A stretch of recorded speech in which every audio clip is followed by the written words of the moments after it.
La TVT au cœur de l'information.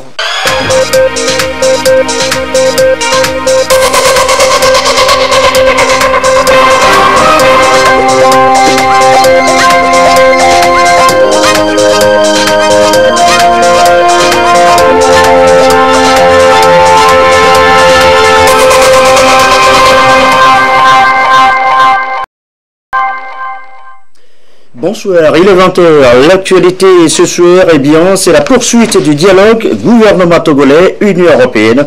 19e rang de ce matin à Lomé. Les prochaines législatives, l'accord de partenariat CPUE ont été les sujets évoqués ici à l'occasion. Il s'appelle Didier Ekovi, docteur de son état, maître de conférence agrégé à l'université de Lomé. Il vient de voir ses recherches sur le VIH-Sida récompensées à Paris à l'Institut Pasteur. Qu'a-t-il découvert exactement? Nous lui posons la question tout à l'heure. C'est l'invité du 20h. A évoqué aussi ce soir le complexe sujet de la colonisation. Ninevi Afangbeji Dara en a fait un roman dédicacé jeudi dernier à Lomé. Il prône le retour à nos valeurs, à l'identité culturelle. Mais dans le contexte actuel, nous avons du pain sur la planche, concède-t-il dans le même temps. Voilà, madame, monsieur, le sommaire. Bienvenue au 20h. Suite donc du dialogue gouvernement togolais, Union européenne, ce mardi en effet, au ministère des Affaires étrangères, de la coopération et de l'intégration africaine, s'est tenue la 19e session de cette rencontre. En toile de fond, les législatives prochaines, l'accord de partenariat ACP-UE, le compte-rendu des travaux et des Msousoupo. 19e session du dialogue politique entre le gouvernement togolais et l'Union européenne. Un rendez-vous d'échange autour des questions d'intérêt commun conformément à l'article 8 de l'accord de partenariat ACP-UE de Cotonou signé en juin 2000. Les discussions ont porté sur des sujets d'ordre national et international. Je voudrais donc ici vous rassurer de l'attachement sans faille du gouvernement togolais à ce cadre d'échange et de dialogue que nous souhaitons toujours franc et constructif, surtout pour cette 19e session. La rencontre de ce jour porte essentiellement sur le plan national de développement, les élections législatives et sur le plan international, bien sûr, le niveau de négociation des accords ACP-UE en cours. Également, nous aurons l'occasion d'échanger avec vous sur vos programmes phares, donc les programmes phares de l'Union européenne. Je crois que ça sera sur un plan d'investissement extérieur qui vous est cher. S'agissant des préparatifs des élections législatives du 20 décembre 2018, la partie européenne a félicité le gouvernement pour ses efforts et son engagement à prendre toutes les mesures pour décrisper l'atmosphère politique nationale. Ceci en vue de favoriser des élections libres, transparentes, équitables et acceptées par tous. Le gouvernement a réitéré son engagement à œuvrer de concert avec la CEDEAO et toute la classe politique pour un aboutissement heureux du processus électoral.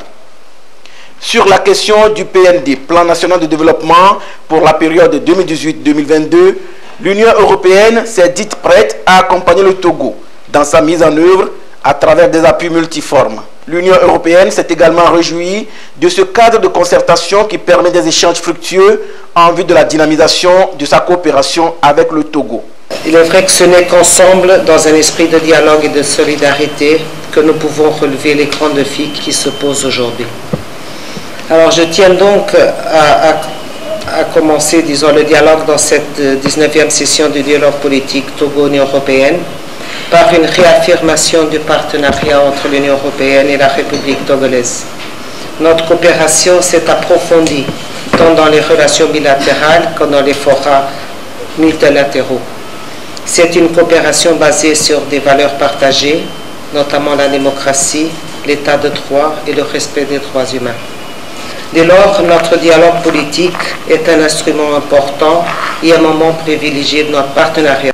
Au sujet des questions internationales, le gouvernement, par le biais du professeur Robert Doucet, ministre des Affaires étrangères, négociateur en chef du groupe des États ACPE, a fait le point sur les négociations ACP-UE qui ont débuté en septembre 2018 et qui ont pour but d'amener les deux ensembles étatiques à parvenir à un nouvel accord moderne et équitable.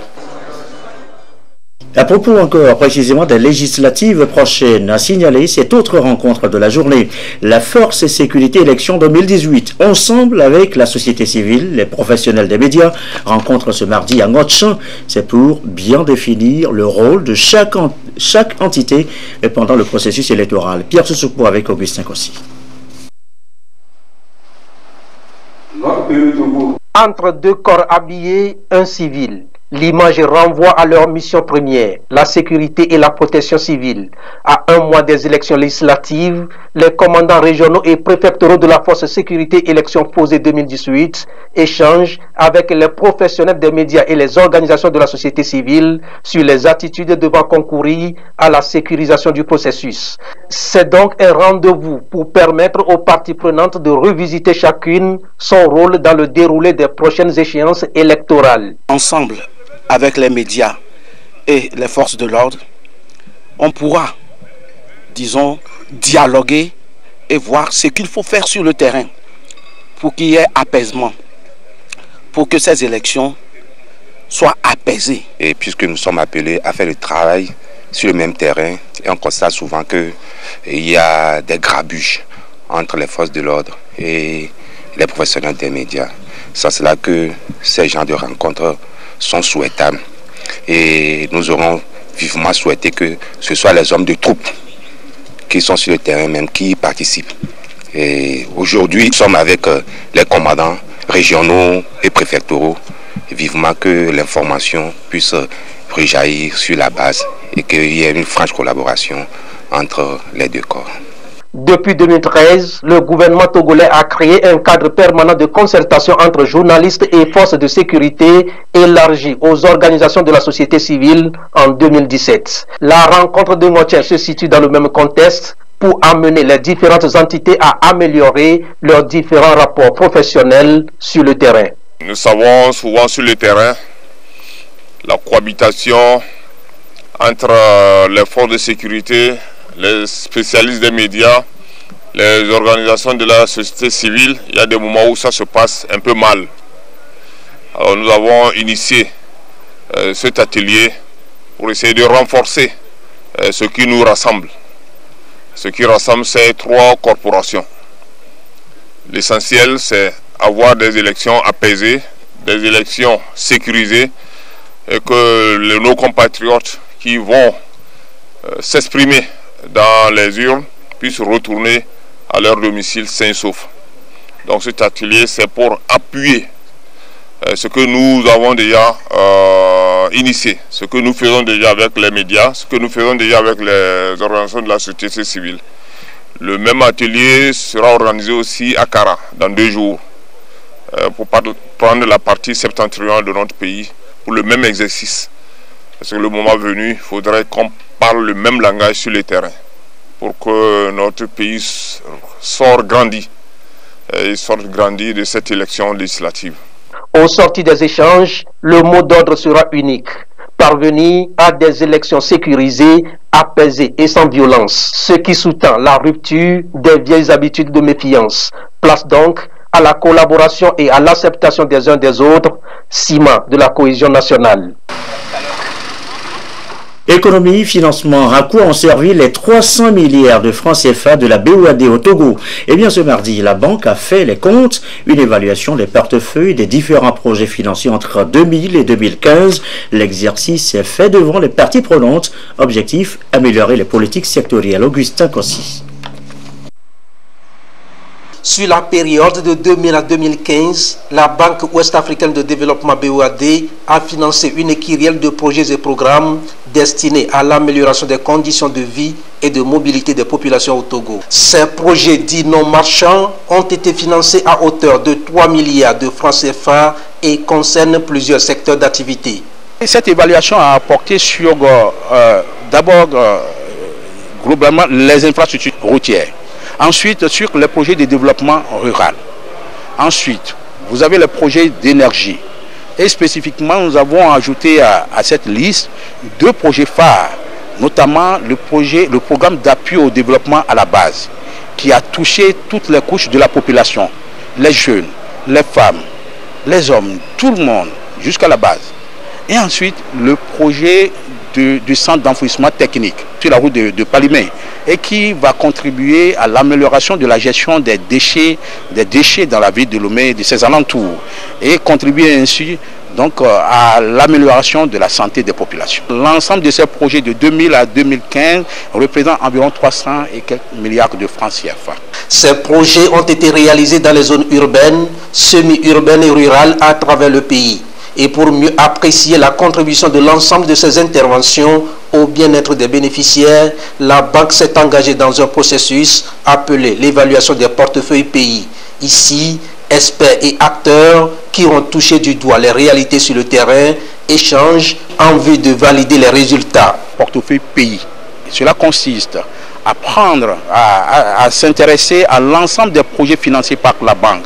Sur une période donnée, nous avons exploré 5 différentes dimensions que sont la dimension technique, la dimension financière, la dimension environnementale, la dimension institutionnelle et la dimension de partenariat avec les autres bailleurs de fonds et toutes les autres partenaires. La durabilité de tous les projets que nous avons visités est très très bonne.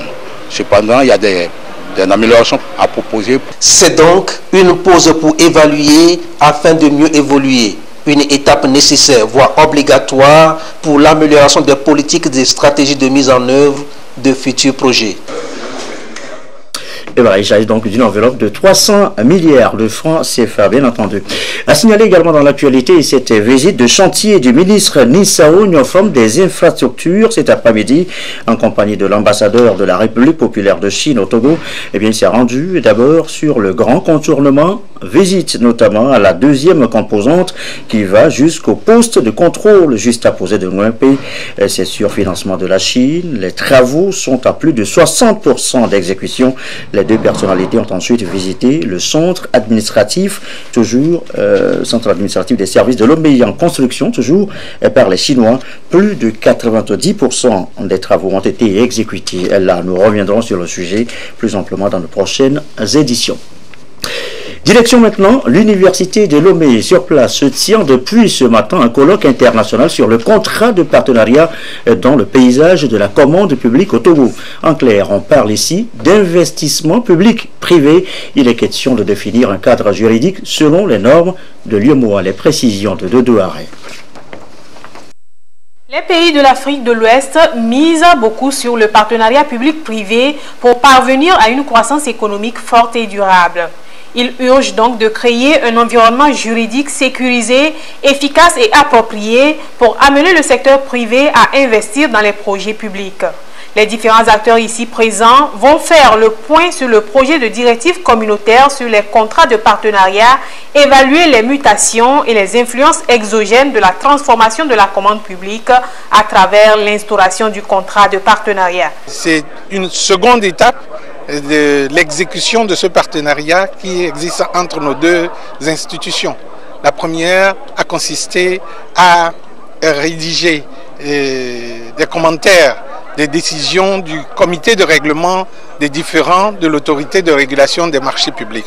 Aujourd'hui, nous voici à ce colloque qui prouve que nous pouvons associer des praticiens et des théoriciens pour pouvoir travailler pour le progrès de la société. Cette rencontre devra également permettre de faire une analyse critique de la réglementation des contrats de partenariat, de révéler les insuffisances, les facteurs d'efficacité et d'efficience pour éviter de gros risques d'endettement aux États. Ces contrats de partenariat peuvent contribuer à un endettement déguisé des États. C'est le premier risque que l'on peut voir. Et le second risque, c'est que tous nos pays, notamment les pays d'Afrique de l'Ouest, n'ont pas de grosses entreprises.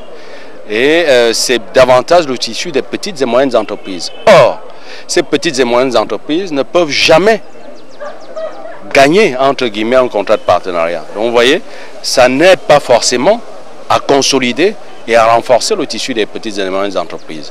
Et c'est la raison pour laquelle il faudrait que ces contrats de partenariat soient suffisamment encadrés que ce soit au niveau national, mais aussi au sein de l'UEMOA. Les thématiques comme les apports de contrats de partenariat public-privé dans les États francophones d'Afrique de l'Ouest, le rôle des organismes d'accompagnement des personnes publiques et des régulateurs dans le contrat de partenariat seront développés. Ceci pour aboutir à l'édification d'un cadre juridique fiable pour l'implémentation des partenariats publics-privés dans tous les États africains. Et colloque donc à l'Université de Lomé. L'Université de Lomé qui vient justement de voir l'un de ses enseignants-chercheurs honorés à Paris. Je vous l'annonçais en titre tout à l'heure, Dr Didier Ekovi, maître de conférence agrégé, s'est vu décerner le prix d'Edander Clayton 2018 par l'Institut Pasteur à Paris vendredi. Ce prix vient récompenser et surtout encourager ses recherches sur le VIH-Sida. Gérald Agoudou. Dr Didier Ekovi ne dort pas sur ses lauriers. De retour à Lomé dimanche dernier, le voici déjà ce mardi à l'œuvre à l'École nationale des auxiliaires médicaux devant ses étudiants pour un cours de 4 heures. Vendredi, en effet, le Togolais, maître de conférence agrégé à l'Université de Lomé, s'est vu décerner à Paris le prix d'Edander Clayton 2018 pour ses travaux de recherche sur le VIH-Sida et les pathologies associées. Moi, j'ai commencé à travailler sur l'infection à VIH depuis 1994 à ce jour. Et depuis 1994 à ce jour, j'ai participé à plusieurs travaux de recherche. Les domaines dans lesquels j'ai le plus travaillé sont la prévention de la transmission mère-enfant, du VIH de la mère à l'enfant. Et dans ce domaine tout particulièrement, ce que nous avons essayé de faire au cours de ces 15 dernières années, c'est de trouver des combinaisons qui soient efficaces, qui pourraient permettre de réduire de manière significative la transmission du virus de la mère à l'enfant. C'est un sentiment de fierté et d'avoir une reconnaissance au niveau international. D'une valeur de 27 millions de francs CFA, cette récompense vient encourager ce professeur de la faculté des sciences de la santé de l'Université de Lomé et son équipe. C'est ici, au Centre africain de recherche en épidémiologie et en santé publique, que l'équipe se met à l'ouvrage. Il faut d'abord remercier le ministre de la Santé et de la Protection sociale, qui est le professeur Midiawa. J'avais fait mes recherches avec lui dans les années 1994. On avait travaillé sur l'infection à VIH, sur les pathologies rhumatismales, et aussi remercier les autorités universitaires pour le cadre de travail qu'ils nous offrent et aussi la facilité. Mais ce qui est le plus important au-delà du prix, le prix, c'est de pouvoir continuer à faire de la recherche. Mon plan d'action aujourd'hui, c'est de poursuivre à travers la valorisation scientifique tout ce que nous avons réalisé. Et mon deuxième plan d'action, c'est d'identifier les personnes nécessaires, capables de pouvoir nous aider à continuer ces travaux de recherche. Et je crois vraiment à la jeunesse, parce que ce que je suis capable de faire aujourd'hui, dans 5-10 ans, je ne pourrais pas le faire, et donc j'ai besoin vraiment d'une équipe structurée. Et ça, je compte totalement sur les autorités du pays pour nous accompagner dans ce domaine. Avec ce prix décerné par l'Institut Pasteur, Dr Didier Ekovi se pose-t-il comme un modèle de réussite? En tout cas, de l'Afrique, on peut impacter le monde. Et docteur Didier Ekovi, notre invité ce soir. Bonsoir docteur. Bonsoir. Félicitations d'abord pour le prix que vous avez donc eu à Paris. Vos sentiments, vous les avez donc livrés tout à l'heure. Alors on va aller droit au but. Vos recherches portent sur le VIH-Sida. Qu'avez-vous découvert exactement? Exactement, nous avons travaillé pendant plusieurs années parce que c'est le fruit de plus de 20 ans de travaux. Et nous avons travaillé sur 3 grands volets. Le premier volet, c'est sur la prévention de la transmission mère-enfant du VIH. Et ce que nous avons essayé de faire, c'est de trouver des combinaisons antirétrovirales qui pourraient permettre de réduire de manière significative la transmission du virus de la mère à de l'enfant. Vous devez savoir que lorsque la mère qui est enceinte, infectés par le VIH, ne prend pas les antirétroviraux, 30% vont transmettre le virus à leur enfant. Et ce que nous avons démontré, c'est d'utiliser des combinaisons thérapeutiques qui vont permettre de manière significative de réduire ce taux de transmission. Et tous les travaux que nous avons pu mener jusqu'à ce jour ont permis une réduction, aujourd'hui à moins de 5% de transmission. Ce qui fait qu'aujourd'hui, lorsque vous avez une femme enceinte qui est infectée par le VIH, lorsqu'elle reçoit des antirétroviraux, seulement 5% peuvent transmettre le virus à leur enfant. Ça, c'est le premier volet. Le deuxième volet, nous nous sommes intéressés à l'épidémiologie, si on peut le dire, du VIH dans les populations clés. Les populations clés, c'est les populations les plus exposées au VIH. Et on parle des hommes ayant des rapports sexuels avec d'autres hommes, on parle des professionnels du sexe.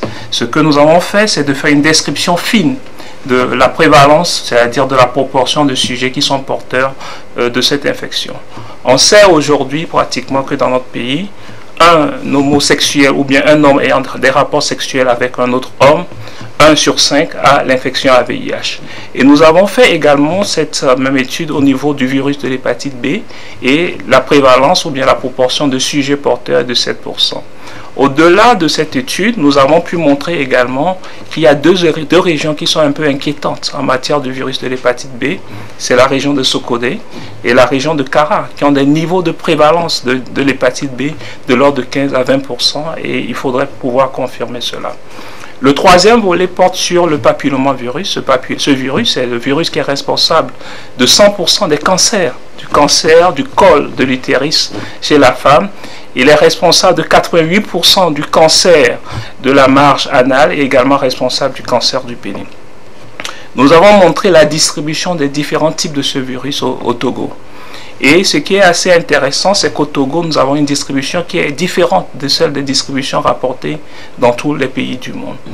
Le deuxième aspect qui est aussi important, c'est que nous avons montré que 40% des sujets qui ont ce virus, qui est le virus oncogène, qui est le terme le plus exact, ne sont même pas protégés avec les vaccins qui sont actuellement disponibles au niveau international. Nous allons poursuivre les recherches pour voir s'il y a une protection qui est croisée, qui pourra permettre à ces sujets de se protéger. Justement, à ce propos, au-delà du discours, au-delà des chiffres que vous donnez qui sont quand même un peu alarmants, vous avez identifié d'ailleurs des zones, la zone de Sokoré, la zone de Kara, justement ces populations qui nous écoutent. À partir de vos recherches aujourd'hui, qu'est-ce qui peut changer? Qu'est-ce qui va changer pour ces populations, pour les populations qui nous suivent aujourd'hui? Ce qui va changer, c'est d'abord ce que nous appelons dans notre jargon les changements de comportement. C'est l'occasion de dire à toutes les femmes enceintes de faire d'abord le test du VIH. Vous devez savoir que 30% des sujets qui sont infectés par le VIH ne connaissent pas leur statut, alors qu'il y a aujourd'hui des traitements qui sont disponibles. Donc, c'est la démarche volontaire de connaître son statut sérologique vis-à-vis de l'infection à VIH et de proposer les traitements. Les traitements aujourd'hui sont disponibles. Moi, mon rêve, c'est de voir le Togo être le deuxième pays à avoir éliminé complètement le virus de la transmission dans le cadre de la mère et de l'enfant. Le Cuba l'a fait, pourquoi pas le Togo, et nous sommes dans cette dynamique. La deuxième concerne donc les populations clés. Ces populations, il faut leur proposer des stratégies de prévention, c'est-à-dire faire le plaidoyer pour qu'il y ait le vaccin. Le vaccin contre le virus, le papillomavirus, c'est nécessaire. Et aussi, il y a maintenant de nouvelles méthodes de prévention qu'on appelle la PrEP, c'est-à-dire qu'il y a la prophylaxie pré-exposition, c'est-à-dire qui permet aujourd'hui à ces sujets de pouvoir se protéger pour réduire de façon considérable le risque de transmission du virus dans la population. J'ai aussi envie de savoir, vos recherches, on l'a suivi un peu dans le sujet, vous avez un centre dans lequel vous travaillez. Est-ce que ces recherches-là, vous les avez faites exclusivement au Togo, ici, à l'université de Lomé, dans vos laboratoires, où avez-vous fait exactement vos recherches? Nous avons un sentiment de fierté parce que d'abord, les idées viennent de nous. C'est-à-dire que on ne nous a pas imposé des idées et que nous sommes capables aujourd'hui sur le plan international d'être assez compétitifs. Toutes les recherches que nous faisons se font à l'université de Lomé. Nous avons un super centre biologique, le laboratoire Biolim, qui nous aide à faire toutes les recherches. Nous sommes aidés également par tous les enseignants-chercheurs de la faculté des sciences de la santé. Et moi, j'ai le plaisir également de dire qu'aujourd'hui, lorsque je dois envoyer des personnes sur le terrain, j'envoie les étudiants de la faculté des sciences de la santé de l'université de Lomé. C'est en même temps ceux-là qui constituent votre équipe aujourd'hui. C'est eux qui constituent notre équipe. Là où nous avons quelques limites, c'est toujours les problèmes de financement. Et dans ce cas, il faut jouer le partenariat. Et nous sommes aujourd'hui dans ce que je peux appeler un partenariat gagnant-gagnant. Nous avons des partenariats assez solides avec la Côte d'Ivoire, notamment avec le programme PAXI. Nous avons des partenariats solides avec le laboratoire de virologie de l'hôpital Bichat, mais dans un partenariat gagnant-gagnant et que les idées viennent de nous. C'est seulement quand nous avons des problèmes sur le plan financier, sur le plan technique, que nous faisons appel à nos partenaires. Une question maintenant peut-être un peu personnelle, avec cette récompense, ce prix que vous avez obtenu vendredi dernier. Est-ce que vous sentez du coup un modèle de réussite pour le jeune Togolais, pour l'Africain? Je dirais oui et non. D'abord oui parce que, voilà, nous avons pu faire notre étude à l'université Lomé, c'est ce qui est d'abord le plus important. Nous faisons partie des cellules de réflexion dans des grandes agences, notamment au niveau de l'Agence nationale de recherche sur le sida en France. Nous faisons partie des commissions d'évaluation des chercheurs français de l'Institut de recherche pour le développement. Nous sommes professeurs associés à l'université de Laval. Oui, mais ce prix est aussi un peu l'affirmation de ce que, à partir de l'université de Lomé, on peut impacter le monde aujourd'hui. Ah oui, totalement, et c'est la fierté d'être à l'université de Lomé, de se dire qu'à l'université de Lomé, on peut produire des connaissances et qu'à partir de l'université de Lomé, on peut être compétitif. Et ça, c'est quand même une vraie fierté. Après, on n'est pas un modèle de réussite parce qu'il faut vite avoir des équipes. Le temps des génies est fini, hein. C'est le temps des équipes solides, structurées. Si vous n'avez pas d'équipe, vous n'êtes rien, vous ne pouvez rien faire. Et ceci est pour moi fondamental, de trouver des personnes, des jeunes capables de prendre la relève demain. C'est-à-dire que seul on peut aller vite, ensemble on va plus loin. On va plus loin. C'est ça un peu l'histoire de votre, la leçon de votre histoire. La leçon, c'est que même à l'université de Lomé, dans un petit pays, on peut impacter les grandes décisions au niveau international. Merci beaucoup, professeur Didier Ekwe. Fier de vous recevoir ce soir dans ce journal de 20h. Félicitations encore pour vos recherches, pour votre prix. Et ça doit continuer, puisque en fait c'est un prix pour vous encourager à continuer vos recherches. Tout à fait. Merci beaucoup, professeur, d'être passé dans ce journal. La suite avec la première célébration ce mardi de la journée africaine de la sécurité routière au Togo. À l'occasion, l'attention de l'opinion a été une fois encore attirée sur le nombre alarmant des accidents de la route. Un appel a été lancé à l'occasion. Antoinette Omovova. Les accidents de la route deviennent de plus en plus récurrents à cause du non-respect du code de la route et de l'absence de courtoisie dans la circulation. Des accidents qui ont des conséquences néfastes pour les victimes et leurs familles. C'est pour remédier à cette situation que l'Union africaine a institué le 18 novembre de chaque année Journée africaine de la sécurité routière, afin de sensibiliser les uns et les autres sur la question. Sensibiliser les gens beaucoup sur ce qui concerne le code. Nous avions constaté que globalement les accidents de la route sont occasionnés par des comportements humains pour la plupart, tout simplement des fois parce que on ne veut pas tolérer, on ne veut pas partager la voie qui est un espace, la route qui est un espace public avec les autres. La journée africaine de la sécurité routière au Togo, c'est aussi un regard de générosité et de compassion envers les victimes d'accidents du service de la traumatologie du CHU Sylvanus Olympio. Des matériels roulants ont été offerts à cette occasion par l'Association des victimes d'accidents du Togo pour soutenir l'hôpital dans la prise en charge des accidentés. Je voudrais simplement dire un grand merci à Monsieur le ministre et lui promettre que nous ferons bon usage de tout ce matériel qui nous a été donné au profit des malades, au profit des accidentés de la voie publique. L'année 2014 a été décrétée au Togo l'année de la sécurité routière. Des efforts ont été faits dans ce sens pour lutter contre les accidents de la route. Pour l'édition 2018 de cette journée, premier du genre au Togo, le ministre en charge des transports routiers appelle à une courtoisie sur nos routes afin de sauver des vies. Le mot d'ordre, laissez-vous, sinon laissons-nous gagner par la courtoisie. Il est donc important que chaque usager s'adapte aux conditions de circulation. C'est très important.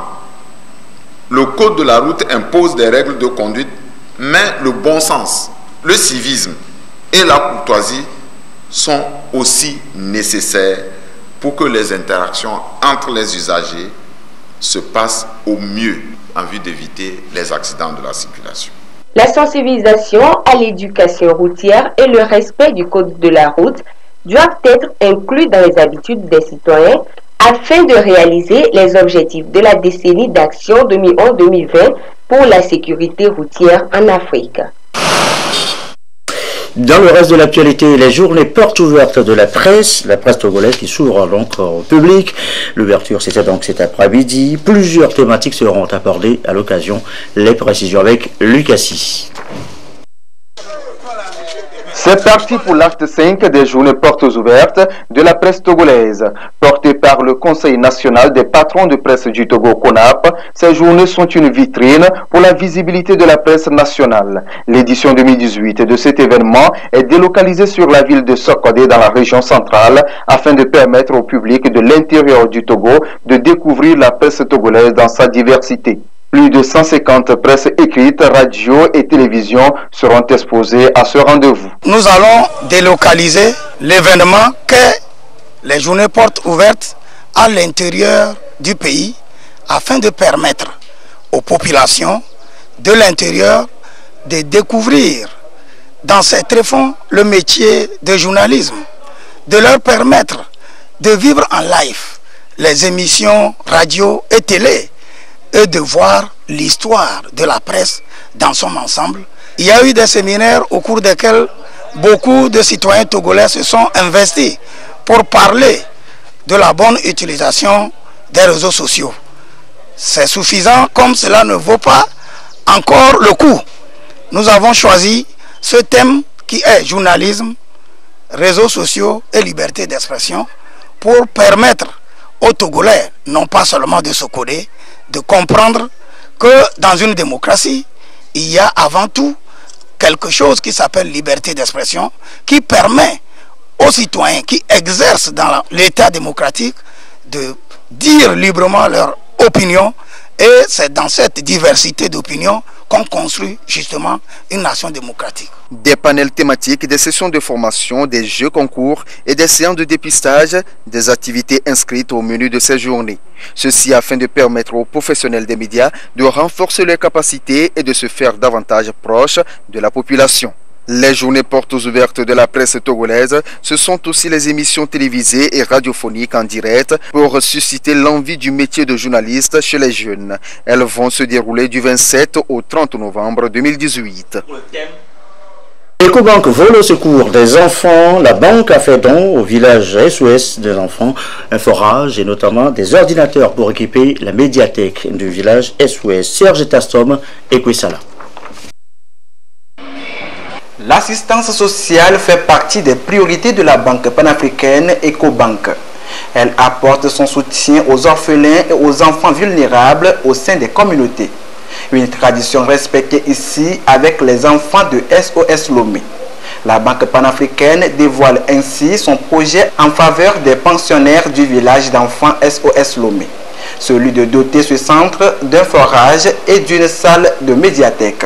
Et au jour d'aujourd'hui, il y a le self-help, il y a l'entretien, il y a les travaux d'aménagement.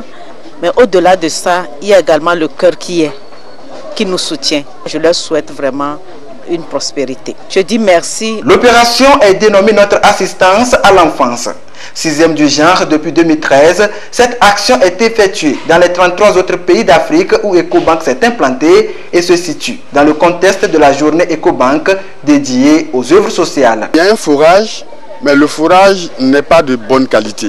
C'est ce besoin-là que nous venons combler aujourd'hui. Et la salle informatique également existait, mais il n'y a rien là-dedans. Donc nous venons également pour combler également ce besoin, pour ne pas que ces enfants-là restent en marge de la vie numérique qui est d'une importante capitale aujourd'hui dans nos pays. Notre idée est de donner à la jeunesse l'espoir à un avenir meilleur et s'épanouir. Les attentes de Ecobank sont donc de voir ces enfants devenir de bons citoyens du monde. Et si nous œuvrons davantage dans ce sens, chacun de nos pays sera propice aux opportunités. Non seulement ses enfants, mais la société tout entière devra participer pour favoriser un lendemain meilleur. L'initiative est soutenue par le gouvernement qui s'investit dans la promotion de l'inclusion sociale. En décidant, le temps d'une journée entière, de laisser vos affaires pour ne vous consacrer qu'aux nécessiteux, vous démontrez par là que le groupe EcoBank s'inscrit parfaitement dans la vision des objectifs du développement durable dont le maître mot est de ne laisser personne pour compte. C'est donc l'occasion de renouveler la reconnaissance de l'État pour le précieux concours à l'action gouvernementale. En 2017, EcoBank Togo a construit un réservoir d'eau au profit de l'Université de Lomé. Elle a aussi rénové le service de pédiatrie de l'hôpital de Baie tout en fournissant un forage et des bassins de protection. Le nombre des orphelins de moins de 18 ans en 2017, selon l'UNICEF, est évalué à 52 millions en Afrique. Un chiffre qui fait donc appel à la générosité de tous à contribuer aux côtés des États afin de subvenir aux besoins vitaux de cette couche. De la littérature pour boucler cette édition du soir, il est né le deuxième bébé de l'auteur Ninevi Afan-Beji Dara. Après Baguida, vous vous souvenez, cette bourgade d'antan, et c'est paru en 2013.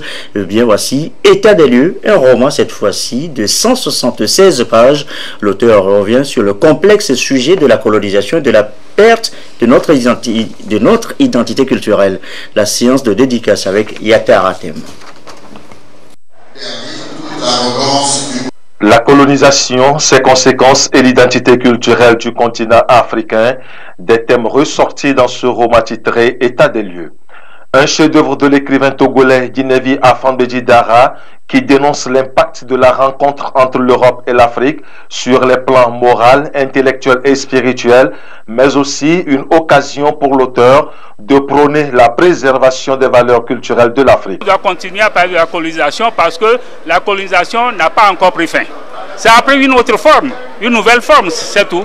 Pour tout le peuple africain, c'est que chacun regarde dans sa maison pour remettre nos valeurs culturelles, nos valeurs ancestrales sur leur base. Sans cela, on n'ira nulle part. Pour conserver l'identité culturelle, il appartient à tout un chacun de nous de se poser la question où il se trouve actuellement.